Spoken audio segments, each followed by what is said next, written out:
Ships approach it constantly, but almost none actually go through.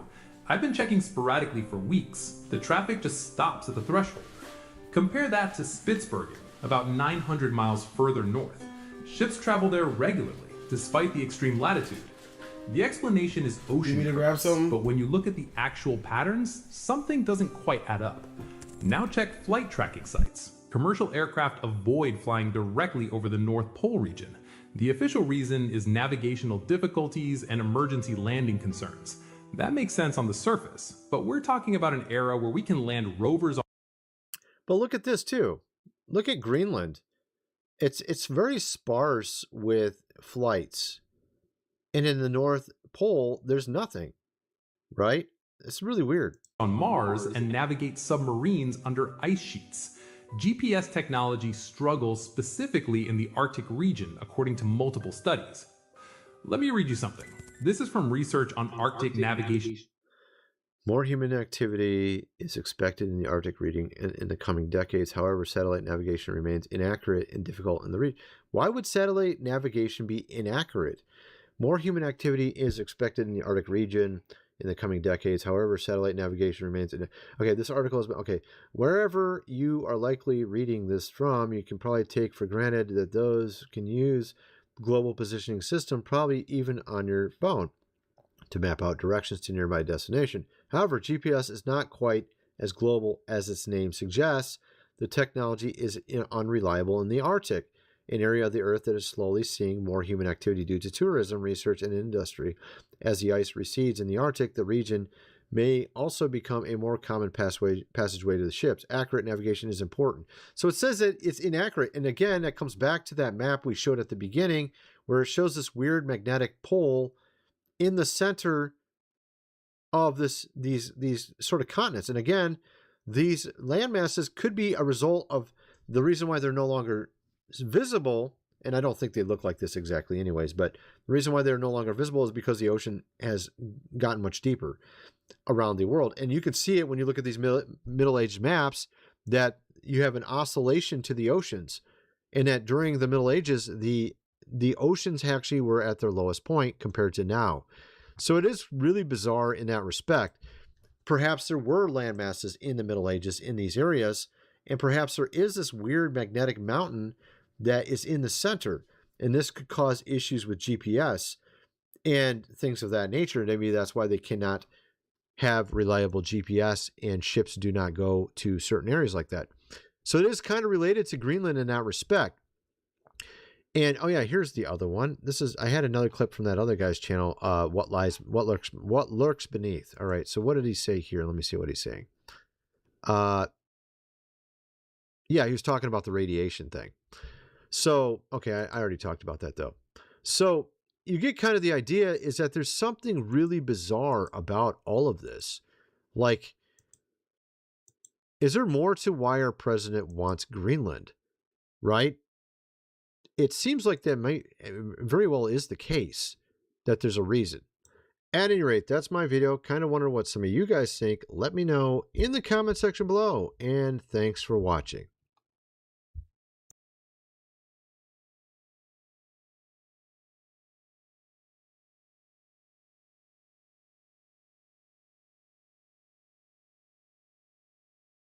Ring, ring, ring. Yes, hello. Microsoft speaking. What's that? Just give the players what they're asking for? No. We hate money.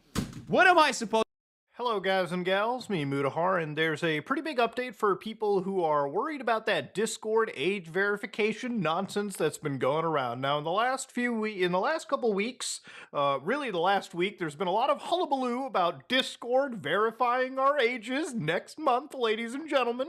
You know, making sure that we provide them an ID that verifies if I'm an adult or, you know, if I'm not an adult, right? So of course, we're a little bit worried about mass surveillance and, you know, all these organizations asking us for our driver's licenses, right? But thankfully, in some cases, Discord kind of stepped back. They cut ties with that Palantir affiliated company, which was known as Persona. Now, of course, that was a small experiment, but there's actually been a pretty huge response. And I imagine this response came out because there have been so many people who have raised a rightful stink about Discord, basically going global with this whole age verification bullshit. But also, there has been a lot of situations where people are very, reasonably canceling their Discord Nitros, which is not a good thing, okay? It's not a good thing when people are canceling their subscriptions and taking their money away. But I think the damage is done. So it's time to just sit here and kind of look through all of the backlash, the sort of bullshit that's here and sort of read through it. So anyways, from the people behind Discord, getting global age assurance right. So here's the thing. They talk about where they missed the mark. So they knew this was going to be controversial. I mean, they knew it. They knew bringing this to the world was going to be bad. That I don't disagree with, okay? Many of you walked away thinking we're requiring face scans and ID uploads from everyone just to use Discord. That's not what's happening, but the fact that so many people believe it tell us we failed at our most basic job. Now, here's the thing. I really do kind of agree that maybe this blew up bigger than they expected, and the controversy was definitely huge, but I've always, in my coverage of this, pretty much made it readily apparent that most people will not be targeted by this. There is an AI that they're using, a visual model, whatever you want to call it, that makes sure that they capture a whole variety of information and then decide who we should be capturing driver's licenses from. If they were to capture a driver's license from every single Discord user, that would be absolutely insane. Remember, we literally just had tens of thousands of IDs leak through their actual third party that was verifying for one area, one country. So imagine just letting this shit happen internationally. That would be a fucking nightmare. So I totally agree with that. I totally get it. But anyways, here's what they're doing. Did they cancel this whole push? No, no, they didn't. Okay. So we know many of you believe the right answer is to not do it at all. We hear you. We also know these changes carry different weight for different communities, and that for some, questions of privacy and identity aren't just preferences, but safety concerns shaped by real world experiences. So yeah, absolutely. They say that teens need safeguards. The number of teenagers on Discords have significantly increased since the pandemic, and they deserve an experience appropriate to their age. At the same time, adults should be able to have the full experience on Discord.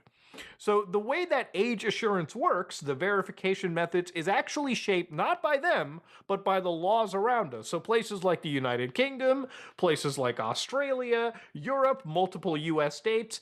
So here's where I sort of sympathize, right? In every area they operate, there's a different variant of a law that's passing, okay? Some motherfuckers are talking about a web portal. Some people are talking about, third parties scanning your driver's licenses. And some places are talking about shit baked into the operating system. It's evolving, it's insane, and I could only imagine when you're a company like Discord, it's it's just a headache. So I could totally understand why they went out of their way to make it global instead of hey, maybe cater it here and then cater it there. It's just a headache trying to sort of match everyone's different age assurance bullshit. But anyways, to go down over here, ladies and gentlemen, they say that for 90% of people, nothing changes. And the 10% of people that do get flagged and have to give up their driver's licenses, yeah, I mean, if you choose not to verify, here's what happens. You keep your account, your servers, your friends list, your DMs, your voice chats. The only thing that changes is you're not able to access age-restricted content. So I guess anything that is a NSFW server is whatever, right? If you have to give up your driver's ID to access the NSFW server, right? So I guess that's pretty much what it comes down to. Now, me personally speaking, from them to partner with a Palantir affiliated organization was already bad enough. And that's not even getting into the discussions. I showed you a few days ago this write-up from VM Funk where them and a bunch of other security researchers looked through, again, just pilfered through publicly available IP addresses and databases and saw that Palantir Persona was definitely collecting, or at least allegedly collecting, and processing more shit that they were ever supposed to do, right? Things that would get down to the really nitty gritty, shit that people probably don't want. People were being scanned against alleged databases that were looking at them for, again, being politically sensitive or whatnot, and whatnot. These were things that it's creepy. It's shit that you don't want. It's Big Brother mass surveillance stuff that people don't want in their lives, okay? And that's just unfortunately the grim reality of it, right? This is the world that we're fucking headed to. And Discord is not the only one that's unfortunately under the gun for this. So here they kind of talk a little bit about like them and Persona, for instance. So here they actually do bring them up by name. They said that one of our goals was to give options, right? So they're actually going to multiple different vendors, and they went with a company called Persona, which was used by Roblox and Reddit. So they ran the Persona test in the UK, which I can confirm you can VPN yourself to the United Kingdom, and you can say, for example, build a PlayStation account or make a PlayStation account. You probably have to go through with a company like Persona. I think it actually is Persona in that case, that scans your face, your selfie, or a driver's license or a passport, whatever ID you want to give. Now, if it's up to you to trust that shit. I personally fucking wouldn't, okay? That's just me. So here they're saying when they're going to launch this, and remember, they will actually launch this, okay? This will be a full transparency on vendors, and they'll give you real options in the product. So for them, what they want to do is they want this to be performed entirely on device, meaning that the information that is, personal to you doesn't actually leave your phone. So basically, TLDR here is they're delaying this whole bullshit to the second half of 2026 because you can't make this work in March, given the fact that who they were working with has been basically, just exposed so hard in the eyes of the world. And a lot of people have genuinely woken up to this, right? Like people are asking, why is this even happening? Why are we pushing for this nonsense? Why are we not putting the blame on a lot of the parents purchasing their children, the devices and phones and computers and laptops and tablets that allow them to access Discord in the first place? Look, I get it. The world is different now, okay? When I was a kid, the family computer was literally in the living room sometimes, okay? I didn't even get a computer in my room until, I was like a teenager, until I probably touched sophomore year or something of that nature, right?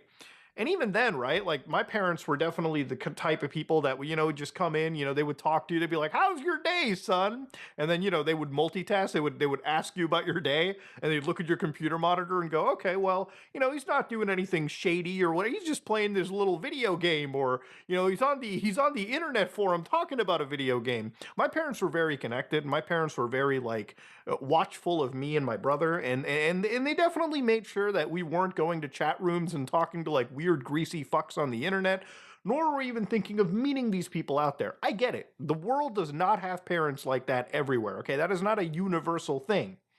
But I feel that the blame should always be put first and foremost on the parent. There are so many parental control tools that are available for every single device at the operating system level that I don't feel that, parents have an excuse anymore to not at least look at these devices and put their children in some level of parental control, right?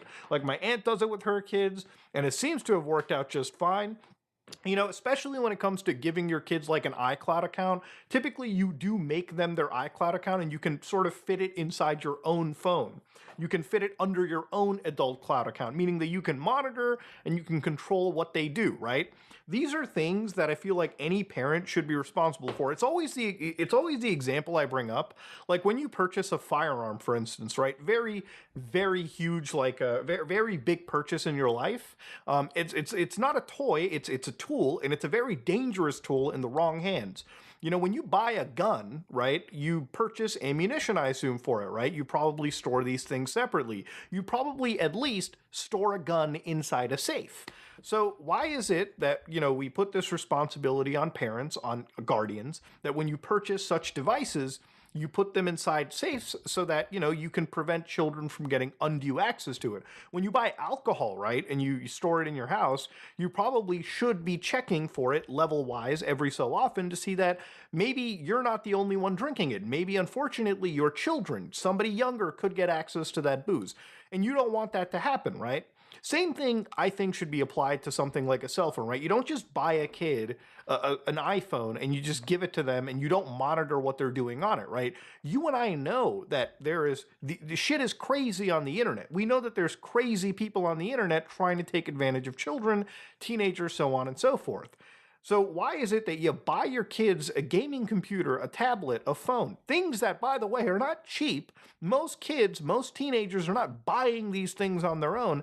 And here's the thing, too. These prices have jumped up so high that it only is logical that an adult or a parent or guardian is buying this stuff to begin with, right? And even if kids do end up purchasing like a device on their own, if they're living under your house, under your roof, you should at least be monitoring what they're doing with that device, right? At least that's my opinion. Kids get access to the internet, okay? We should put parents squarely in the responsibility for this. The state should not become a nanny. We should not have a babysitting state. We should not be requiring this kind of stuff when ultimately the onus should be on the parent. It seems like we have decided that it's time to baby the fuck out of everyone. It's time to let mass surveillance into our life because parents just cannot be, fucked to parent or take care of the offspring that they bring into the world. So anyways, long tangent aside, obviously, I think Discord is pretty much done with. I don't care what they say anymore. Discord, like many services on the internet, are reliant on doing age assurance. And it's actually not even their fault. It's just the world we live in. Now, for the last few weeks, I've been talking about things like self-hosting, right? And there have been alternatives that people have brought up to me, like Root, for instance, which apparently is a great Discord alternative. But the problem here is that what's happening with Discord could very easily happen to a product like Root in the next month. It's just not big enough for it. So ultimately, in the end of this, I think we have to look at the world of self-hosting. Now, this is going to be kind of a part one, a primer to a video, because while I think Discord has completely fallen apart, I don't think we should be excited about the future of Discord. I don't think Discord has a future, in my opinion. Because if you're somebody that cares about your privacy, this is a matter of time. Things have only been delayed till the end of 2026. It's not over. They haven't completely rolled this back, nor could I think they could even roll it back. So these self-hosted alternatives are great because you, being the person that hosts these things, you don't have to comply with international law. You can just build a server for you and friends that you can verify yourself and just be completely sort of isolated from the entire global matrix of all these services. So this is a service known as Stoat, for instance, which basically can be run on Docker. Now, Docker is sort of a tool, a sort of program, a framework that we use to sort of host containers, virtualized containers that contain all of these applications and dependencies. Basically, it makes it easy for us to move these things around from system to system. Anyways, Stoat basically is like a Discord alternative, almost feature-wise Discord alternative. And the thing is, it's important that it can be self-hosted. So again, I looked at the price for all this, right? I looked at the pricing for everything around over here. And, I looked at the cost for what it is for most VPS services, and generally the one that you want to go for is between $11 to $20 a month. Just having this amount of storage, 8 virtual cores, 16 gigs of RAM, apparently from what I've heard can get you up to a server for 200 active users. And for me, just for my few friends, like Siege Clan and whatnot, and the people that I talk to in the Some Ordinary Gamers community that I know are adults, it's not breaking the bank for me to purchase a $11 to $20 month VPS and just use it. It's what I would have paid for Discord Nitro anyways. The only difference here is I actually own my own server. I own the code on here and I can monitor it myself. Now, obviously this isn't exposed to the mass moderation that Discord provides, but that onus is kind of on you. And that's why for me, I want to kind of build this mostly for the people that I personally know in my life. And I think going into the future, it's this shit that we're going to have to be doing more and more and more.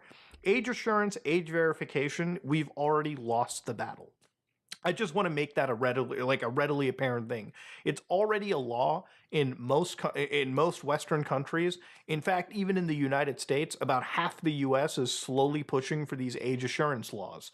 So all we can really do at all in order to preserve our privacy, in order to keep ourselves as safe as we can from the mass surveillance surrounding us that just grabs our data bit by bit without our consent, is to host almost everything, okay? It's one of the reasons why I push Linux a lot too, because Linux is a operating system that you can install without making a Linux account for whatever distro that you're, installing. Unlike Microsoft, for instance, or Apple even in some cases, this is a world where self-hosting, purchasing open or installing open source software is literally the only actual legitimate uncontrollable alternative. It's actually just true freedom. So for me, I value true freedom. I really think it's the most important thing that we have left. And, I've talked about fighting for this kind of stuff, right? To me, this is an important fight. And so, hopefully before I upload the full Resident Evil 9 playthrough, I probably will have an entire video showing you guys how to set this stuff up for literally an hour of your time, I would imagine, and $20 per month. And you can probably have your own actual Discord alternative that you don't have to worry about one day out of the blue asking you for your driver's licenses and whatnot. Unless you, of course, ask for that too, which I'm sure the people jumping onto your server aren't going to be too ecstatic for it. But, ladies and gentlemen, if you like what you saw, please like, comment, and subscribe. Dislike it. If you dislike it, I am out.